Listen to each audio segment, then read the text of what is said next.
오늘 본문의 말씀은 이 고린도 교회 교인들에 대한 이 바울의 마음이 무엇인가, 바울이 가졌던 그 절절한 마음을 우리에게 잘 보여주고 있는 말씀이다라고 할 수가 있습니다. 특별히 2절부터 4절까지의 말씀을 보면 그런데요.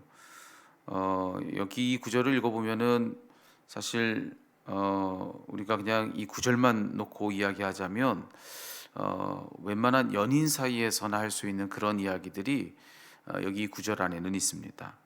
예를 들어 3절이죠. 3절에 이렇게 되어 있습니다. 너희가 우리 마음에 있어 함께 죽고 함께 살고자 함이라, 이렇게 되어 있어요. 그리고 이어지는 4절도 보십시오. 4절은 또 이렇게 되어 있습니다. 나는 너희를 향하여 담대한 것도 많고.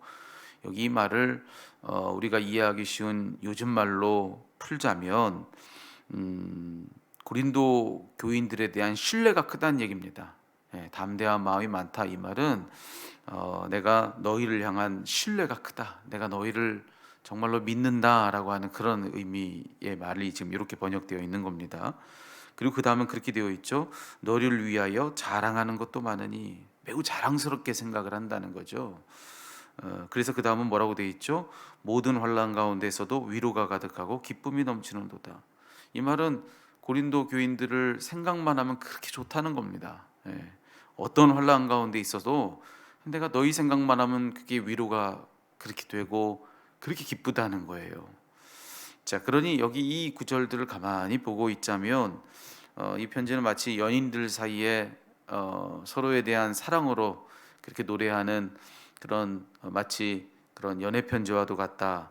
참 더할 나위 없이 아름다운 편지다, 이렇게도 말을 할 수가 있는 거죠. 근데 여러분, 실제로 당시에 그들 서로가 처한 상황은 그리 아름답질 않았습니다. 여기 서로 아름다운 이야기를 하고 있지만 사실 속사정은 그렇게 아름다운 그런 형편이 아니었다는 거예요. 우리가 이미 그 말씀을 묵상해 오면서도 알고 있지만은 오늘 이 편지를 보내기에 앞서 바울은 이미 어떤 내용의 편지를 고린도 교회 교인들에게 보낸 바가 있느냐면은 그들이 가진 이런저런 문제들을 아주 호되게 책망하는 그런 편지를, 이미 아주 불편한 편지를 그들에게 보낸 적이 있는 겁니다. 그러니 여러분, 고린도 교회 교인들 입장에서는 바울로부터 그런 편지를 받는 것이 뭐 좋았겠습니까? 여러분, 뭐 좋은 이야기 듣는 건 다 좋지만 안 좋은 이야기 듣는 건 다 싫잖아요. 교인들 입장에서도 마찬가지죠. 오늘 우리가 읽지 않았지만 바로 뒤에 이어지는 8절을 보면 바울 스스로도 이렇게 말하고 있지 않습니까? 내가 편지로 너희를 근심하게 한 것을 후회하였다, 이렇게 되어 있습니다. 그들을 책망하는 편지를 보내놓고는 보냈던 그 편지를 보냈던 바울이 스스로 그걸 후회했을 만큼 그 내용은 아주 거칠었던 겁니다. 그러니 그런 편지를 받은 이 고린도 교회 교인들의 마음이 절대로 유쾌할 수가 없었을 테지요. 물론 오늘 말씀에서도 우리가 이제 보는 거지만 이 고린도 교회 교인들이 바울의 편지를 받고 뉘우칩니다. 그들의 잘못을 뉘우치고 그의 책망을 잘 받아들이긴 했지만, 아무리 그렇다 할지라도 그냥 감정만 놓고 보자면 지금 이 상황은 이 편지를 보낸 쪽이나 또 받는 쪽이나 서로 유쾌하지 않은 그런 상황 중에 있는 거다라고 말을 할 수가 있는 거죠. 게다가 오늘 본문 2절 보세요. 이 2절의 말씀도 우리가 뒤집어 보는 게 필요한 겁니다. 거기 이렇게 되어 있어요. 마음으로 우리를 영접하라. 우리는 아무에게도 불의를 행하지 않고 아무에게도 해롭게 하지 않고 아무에게서도 속여 빼앗은 일이 없노라. 여러분, 이게 무슨 말이냐면은 만약 지금 바울이 지금 편지하면서 이런 말을 거기 적어놓은 거 아니겠습니까? 나는 그런 적이 없다라고 하는 이야기를 거기 적어놓은 건데, 여러분, 이 말을 지금 이 편지를 받고 있는 고린도 교회 교인들이 바울에 대해서 그런 생각을 하지 않았다면 이런 말 할 필요 있습니까? 이 무슨 얘기냐면 결국 고린도 교회 교인들 사이에서는 이런 비난이 있었던 겁니다. 바울에 대한 이런 비난이 있었고 바울은 그걸 다 알고 있었던 거예요. 누군가 바울은 불의를 행한단 말이죠. 그런 이야기를 했던 거예요. 또 누군가 이야기하기를 바울은 자기들에게 해를 끼친다, 뭐 그런 이야기를 했던 거고요, 이미. 또 누군가는 바울이 뭔가를 속여서 빼앗는다고 뭐 그렇게 비난을 또 했던 거죠. 그런 비난이 있는 것을 바울은 알고 있었던 겁니다. 그래서 했던 말이 뭐냐면은 오늘 이 본문의 표현이죠. 자기는 불의를 행하지 않고 누구에게도 해를 입히지 않았고 누구 것을 속여서 빼앗은 일도 없다는 거예요. 난 그런 적이 없다라고 하는 그런 이야기를 지금 해주고 있는 것이죠. 그러니까 돌려서 지금 말을 그렇게 좋게 하고는 있지만 여러분 생각해 보세요. 이런 비난이 자기에게 있다는 것을 바울이 알았다면 그거 얼마나 마음 불편한 일이겠습니까? 썩 유쾌한 그런 일은 아니겠죠. 우리가 잘 알듯이 바울이 고린도 교회 교인들에게 쏟아부은 정성이 얼마나 큽니까? 복음의 수고를 얼마나 많이 했습니까? 그런데 여러분 그에 대한 보답이 겨우 이런 말도 되질 않는 그런 비난을 받는 거라면 여러분 그거 기쁠 사람 아무도 없겠죠. 너무 실망스럽죠. 마음이 절대로 좋을 수가 없는 겁니다. 자, 지금 이렇게 몇 가지만 살펴봐도 여기에 지금 이 편지 이면에 모든 상황이 그리 유쾌하지 않은 상황이다라고 하는 것을 우리가 확인해 보는 것이 어렵지 않아요. 그런데도 불구하고 자, 오늘 이 바울의 고백을 보니까 오늘 본문의 이 말씀 같은 겁니다. 그러니까 인간적인 마음만 가지고 보면은 이 본문에서 지금 바울이 고린도 교회 교인들에게 해주고 있는 이 말과 다른 말을 하고 싶었을지도 모르겠습니다. 예. 내가 너희만 생각하면 기쁘다? 아니요. 내가 너희만 생각하면 속이 터진다. 너희 정말 믿음직스럽다. 신뢰가 된다. 자랑스럽다. 너희만 생각하면 내가 정말 괴롭다. 예. 뭐 이런 이야기를 사실 속 깊은 감정에서는 하고 싶었을지도 모른다는 겁니다. 하지만 그럼에도 불구하고 오늘 말씀에 보니까 바울은 그 말을 하지 않는 겁니다. 여기 말씀에 보면 참 재밌는 대목이에요. 실제로 잘못은 누가 한 거냐면 이 고린도 교인들이 한 거거든요. 그런데도 불구하고 이 바울은 마치 자기가 잘못한 것처럼 뭐라고 이야기하고 있느냐면은 자 이런 말을 합니다. 마음으로 우리를 영접하라 이렇게 되어 있습니다. 네. 마음으로 우리를 영접하라, 우리를 용납하라 뭐 이런 이야기를 지금 하고 있는 거죠. 이런 말은 그들을 높이고 자신을 낮추는 그런 말이죠. 잘못한 게 없는데 그런데 내가 너희를 용납해 줄게, 내가 너희를 영접해 줄게 뭐 이렇게 말해도 속 시원한 이 답답할 그럴 판인데 반대로 그들을 높이고 자기를 낮추면서 마음으로 자기를 영접해 달라 이렇게 지금 이야기를 해주고 있는 거죠. 그러면서 그들에게 했던 말은 마치 그들이 뭐 하나 문제 없는 것처럼 그들을 신뢰한다 말하지요. 또 그들이 자랑스럽다 말하지요. 여러분 이게 지금 바울의 편지인 겁니다. 이런 질문 우리가 물어볼 필요 있을 것 같아요. 도대체 무엇이 바울로 하여금 그와 같이 하게 했는가? 사실 그렇게 하고 싶지 않은 마음이 가득했을 텐데 그럼에도 불구하고 이런 말들로 그들을 용납하고 그들을 사랑하고 그들을 신뢰하고 자, 이럴 수 있었던 까닭은 도대체 무엇일까라고 하는 것을 물어볼 필요가 있는 거죠. 자, 무엇이 그로 하여금 그와 같이 하게 했는가? 저는 그것이 바로 믿음이라고 생각합니다. 믿음은 이런 겁니다. 믿음.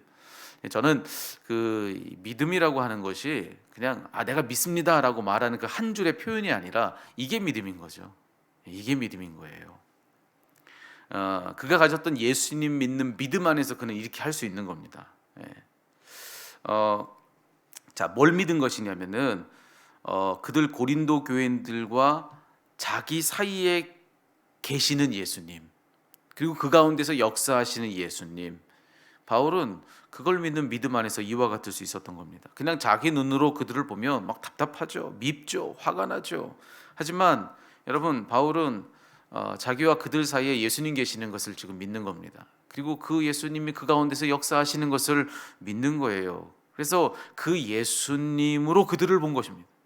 자기 눈으로 그냥 본 것이 아니라 예수님으로 그들을 보고 있는 거예요. 지금 내 눈으로 볼 때 그들이 당장에 어떠하다 할지라도 여러분 그는 예수님 안에서 그들을 보는 거예요. 예수님 안에서 그들이 훗날 어떻게 될 것인가. 지금 당장에 내 눈에는 어떠해도 훗날 그들과 자기 사이에서 역사하시는 그 예수님 안에서 그들이 어떠할 것인지를 믿고 그 믿음으로 그들을 기뻐해주고 그들을 신뢰해주고 그들로 인하여서 감사할 수 있었던 거죠.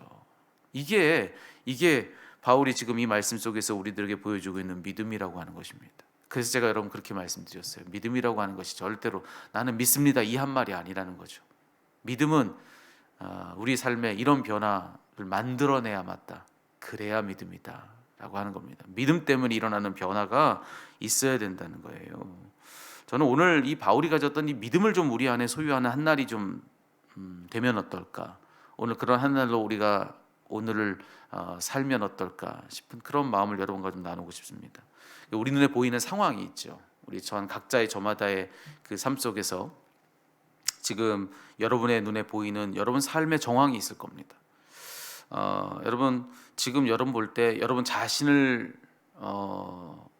보는 것, 그리고 여러분 주변에 누군가를 보는 것, 여러분이 하고 있는 어떤 일을 보는 것, 여러분 그것이 지금 여러분으로 하여금 어떤 생각을 하게 합니까? 여러분 볼 때는 어떻습니까? 여러분 그것이 무엇이라 할지라도 여러분 오늘 한 날은 여러분 안에서 역사하시는 예수님으로 여러분 자신을 한번 바라보는 한 날 되었으면 좋겠어요. 그리고 누군가를 바라볼 때에도 그 사람과 여러분 사이에서 계시면서 거기서 역사하시는 예수님을 통해서 그 사람을 바라보는 그런 한 날이었으면 좋겠다는 거예요. 여러분이 지금 하고 있는 일이 있는데 그 일과 여러분 사이에서 역사하고 계시는 예수님으로 그 상황을 좀 보시자는 거예요. 그 일을요. 여러분 자녀들을 볼 때도 마찬가지입니다. 여러분 자녀들을 바라볼 때에 그냥 보는 것이 아니라 예수님으로 자녀들을 바라보는 그런 한 날이 되고, 교회를 바라볼 때도 예수님으로 교회를 바라보는 겁니다. 셀을 바라보고 선교회를 바라볼 때도 그냥 보지 말고 예수님으로 그 모든 것들을 좀 바라보시자는 거예요. 특별히 불편한 누군가가 있습니까? 그냥 보지 말고 그 사람과 여러분 사이에 함께하고 계시며 역사하고 계시는 예수님으로 좀 그 사람을 우리 바라보시자는 것이죠.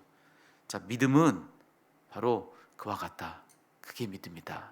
이 말씀을 우리는 오늘 이 말씀에서 배울 수가 있는 것입니다. 바울은 그랬던 거예요. 바울은 밉죠, 싫죠. 근데 그들 가운데 역사하고 계시는 예수님을 통해서 그들을 바라보니 그들에게 이와 같이 말할 수 있었던 겁니다. 내가 너희 때문에 기쁘다. 내가 너희 때문에 감사한다. 내가 너희 생각만 하면 환난 중에서도 막 힘이 나. 사랑한다. 정말 너희와 내가 함께 죽고 사는 그런 사이다. 이런 이야기를 이와 같이 할 수 있었던 까닭은 그의 믿음이었다. 우리 한번 그런 믿음을 가지고 우리가 오늘 우리의 삶의 자리에 섰으면 좋겠습니다. 그래서 그런 마음을 가지고 제가 96장 이 찬양을 골랐어요. 예수님으로 본다는 건 무엇인가? 역전을 바라는 것입니다.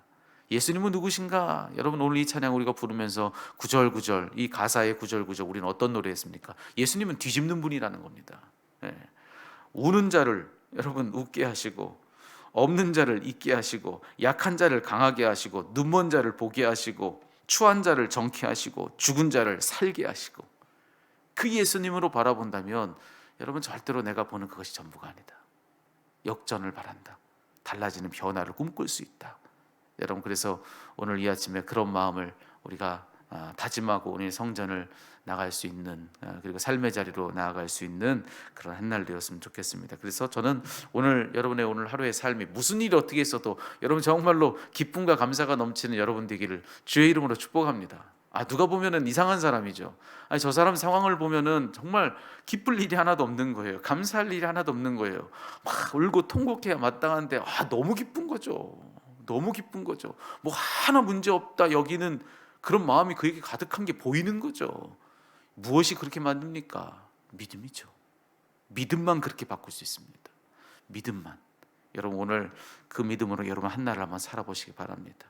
그 믿음으로 지난 날을 바라보고, 그 믿음으로 오늘도 바라보고, 그 믿음으로 앞날을 바라보고, 그래서 나는 아무것도 모른다. 주님 모든 걸 다 아신다. 그분 안에서 된다. 그분 안에서 달라진다. 여러분 하나님 안에서 있는 놀라운 변화를 꿈꿀 때 여러분 놀라운 그런 변화의 한 날이 오늘 여러분의 한 날이 될 줄로 믿습니다. 여러분의 한 날이 참 아름답고 복된 날이 되기를 살아계신 우리 주님의 이름으로 축복합니다.